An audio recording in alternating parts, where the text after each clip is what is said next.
자, 계속해서 세 번째 레비나스 강호고요. 우리가 지난 시간에 에로스적인 것 얘기하면서 타자를 바라보는 어떤 방식 중에 하나가 여성적인 것이라고 했어요. 그 여성적이라는 게 뭐예요? 성적인 것, 그런 의미는 아니죠. 104페이지를 읽어봅시다. 뭐 여기 자꾸 설명하려고 하면 어려워요. 레비나스는 자꾸 우리의 언어로 자꾸 설명이 안 되기 때문에 그 문장에서 중요한, 레비나스가 강조하는 중요한 문장을 읽고 그것을 조금 우리가 음미하는 방식으로 강의를 하는 게 좋아요. 이걸 그냥 텍스트를 전혀 안 읽고 그냥 일반적으로 얘기해버리면 너무 상식적인 얘기가 돼버려요. 자, 104페이지에 보면 뭐라고 되어 있냐면, 성의 차이는 또한 모순의 관계가 아니다. 존재와 무의 모순은 하나를 다른 것으로 환원함으로 거리가 들어설 자리가 없다. 무는 다시 존재로 환원한다. 이러한 상황은 있음이란 개념으로 우리를 이끈다. 존재의 부정은 존재 일반의 인명적 차원에서 일어난다. 있음이란 말이 저기 주어져 있음, 이거 하이데거 용어죠. 그러면서 뭐예요? 이제 여성적인 관계를 얘기할 때 뭐냐면, 육체의 사랑이 그토록 감동스러운 까닭도 둘만이 있다는 사실 때문이다. 그렇죠. 남자 여자의 둘만이 있다는 사랑이다. 또 그래서 타자로서, 계속해서 읽겠습니다. 104페이지 밑에 줄입니다. 타자로서의 타자는 여기서 우리 것이 되는, 또는 우리 자신이 되는 그러한 대상이 아니다. 타자는 오히려 이와는 반대로 신비 속으로 물러선다. 여성적인 것, 전적으로 다른 것으로서의 여성적인 것의 신비는 낭만주의적 개념인 신비한, 미지의 또는 오해된 여성과는 전혀 관계가 없다.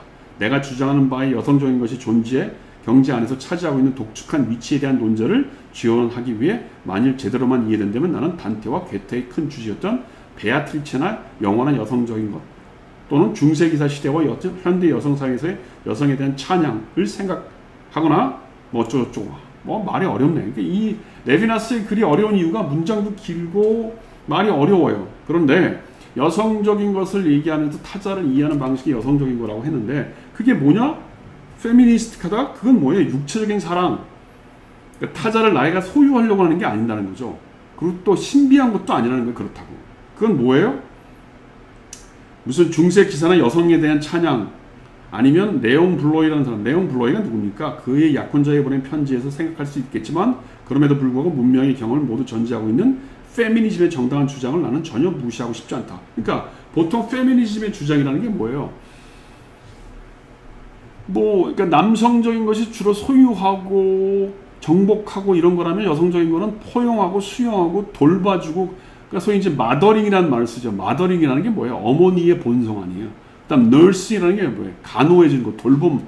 이거는 남성적인 관점에서의 사회적인 이성관계나, 그러니까 이성주의적이거나 정의로운 건 다르죠. 그걸 얘기하는 겁니다. 그래서 소위 레비나스 철학을 나중에 돌봄 민주주의 이런 책에서 보면 무슨 마더링, 그 다음에 무슨 널싱 이런 말을 써요.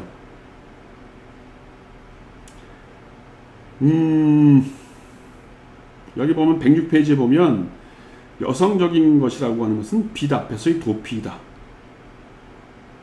빛이라는 게 뭐예요? 그건 이성적인 거죠. 그게 아니라는 거예요. 그 다음 여성적인 것이 존재하는 방식은 스스로 자신을 감추는 것이고, 이렇게 스스로 자신을 감춘다는 것이 바로 수줍음이다. 그러므로 여성적인 것의 타자성은 단순히 대상의 외재성이 있는 것이 아니다. 이는 또한 의지의 대립을 통해서 형성되지 않는다. 타자는 우리와 맞서 있는, 그래서 우리를 위협하거나 우리를 차지하고자 하는 존재가 아니다. 위협하거나 차지하고자 하는 게 뭐예요? 약간 하이데거적인 냄새가 나는 것이고, 우리를 차지한다는 건 어떻게 보면 막스적인 의미에서의 계급적인 관계죠. 그게 아니라는 거예요. 그래서 107페이지에 보면 뭐예요? 타자성을 신비로서, 그리고 이 신비를 수준으로 정의할 때 나는 나의 자유와 동일한 자유로서, 그리고 나의 자유에 대항할 수 있는 자유로서 타인을 내세우지 않는다. 그러니까 자유라는 거예요. 내가 자유롭게 행동하고 자유롭게 산다는 거.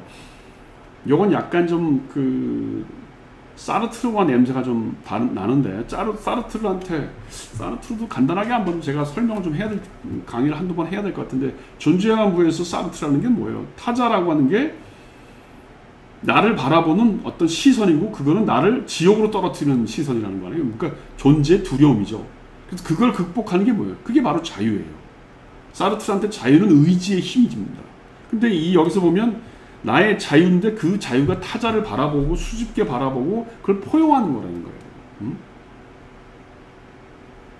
107페이지 죽음의 경우와 마찬가지로 존재자와 상관하는 것이 아니라 타자의 사건, 낯싸움의 사건에 관계한다.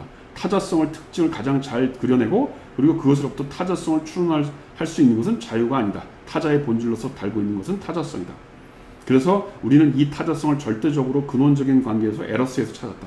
에러스는 할 수 있으며 번역할 수 없는 것이 관계이며 그 상황의 의미를 그르치고자 하지 않는다면 구태여 그렇게 번역할 필요도 전혀 없는 관계이다. 그러니까 에러스라는 말을 쓴 거예요. 파르트적인 의미에서 자유라고 하기보다는 에러스라고 하는 게 타자고 그것이 타인을 바라보는 방식이라는 겁니다. 그래서 여기 보면 107페이지 밑에 아주 중요한 상황이 있습니다. 존재자의 추론을 가능케 하는 홀로서기와는 전혀 다른 사건이라는 거예요. 뭐가? 존재의 어떤 확인이라고 하는 게. 존재자는 주체적으로 의식 안에서 자신을 실현하지만 타자성은 여성적인 것을 통해서 자신을 실현합니다. 그러니까 존재자는 자신을 홀로서기, 의식 이런 걸 통해서 자유 이런 걸 통해서 존재자가 자기를 실현하지만 타자성은 여성적인 것을 통해서 실현한대요. 의식과 같은 차원의 용어이지만 의식과는 대립되는 의미가 있다. 여성적인 것은 자신을 빛으로 향한 초월 속에서의 존재자로서 실현하는 것이 아니라 수중만에서 자신을 실현한다. 그래서 운동의 방향이 역전된다. 그런 말이 있습니다. 뭐 이 정도면 뭐 알 수 있을 것 같아요. 그래서 108페이지에 보면 에로스를 점령과 지배와 구별짓는가 하는 것을 분명히 보여줄 수 있을 때 에로스 안에서의 의사소통을 허용할 수 있을 것이다. 그것은 싸움도 아니고 융합도 아니고 인식도 아니다. 이게 포인트죠. 에로스는 인식도 아니고 싸움도 아니고 융합도 아니고 그 안에서의 어떤 지배도 아니고 그 에로스 안에서 의사소통이 가능하다는 거예요.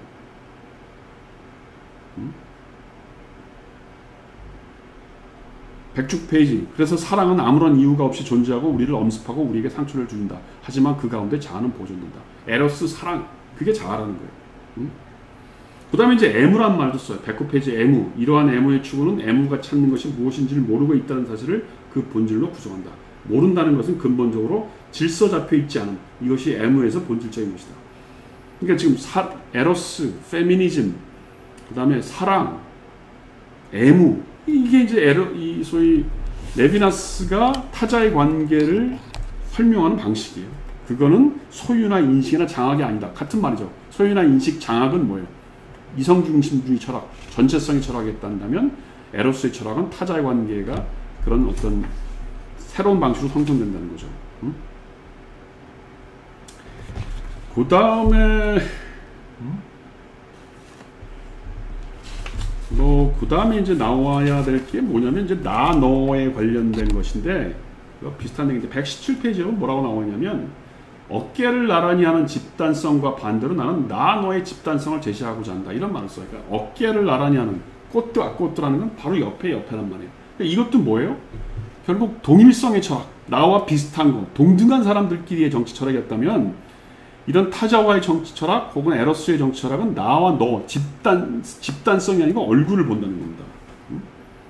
그러니까 어깨를 나란히 한다는 말의 그런 정치 철학에서는 뭔가 어떤 보편성, 제3자의 기준, 우리식으로 얘기하면 뭐예요? 평균치, 보편적인 거, 이런 거를 전제로 한 것이 어깨를 나란히 한 집단성이라고 한다면 레비나스가 여기서 강조하는 건 나와 너의 어떤 얼굴을 바로 맞아보고 내가 너를 돌보고 에로스로 애무하고 하는 것들이, 그래서 매개계자가 없는 얼굴의 철학이라는 말을 하는 겁니다. 사실은 이게 레비나스가 우리에게 보여주는 가장 적어도 그 초기에서 레비나스 철학의 핵심이 이거죠. 여태까지는 다 이렇게 매개로 했다는 거예요. 매개로. 그게 자유주의 논리 아닙니까? 어떤 보편적인 거, 표준치적인 거. 그러니까 제가 어디 교육학 강의할 때도 그런 얘기했지만 우리가 평균치라는 걸 얘기하지 않습니까? 가슴둘레 평균치, 대한민국의 무슨 평균의 키가 얼마고 그다음에 몸무게 평균이 얼마고 이런 얘기 하지 않습니까? 그 평균에 의해서 보통 사람이라고 생각하는 게 뭐예요? 그 평균치에 근접한 사람 보통이에요.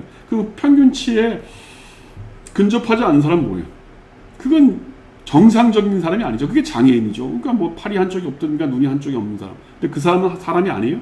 우리는 그걸 장애인이라고 부르죠. 그걸 정상인이 아니라고 보는 겁니다. 그게 어떻게 보면 어떤 제3자를 매개로 하는 혹은 표준치를 매개로 하는 혹은 어깨를 나란히 한 집단성으로 바라본 타자라는 거죠. 그렇게 바라보니까 타자가 제대로 공감할 수 없다는 겁니다. 그래서 레비나스가 하는 얘기는 뭐냐면 그런 어떤 어깨를 나란히 한 타자가 아니고 제3자를 내게로 한 타자가 아니고 직접적으로 공감할 수 있는 타자, 그것은 매개자가 없는 타자고 얼굴을 바로 바라보는 타자다. 뭐 그런 얘기를 하는 겁니다. 이 정도 하겠습니다.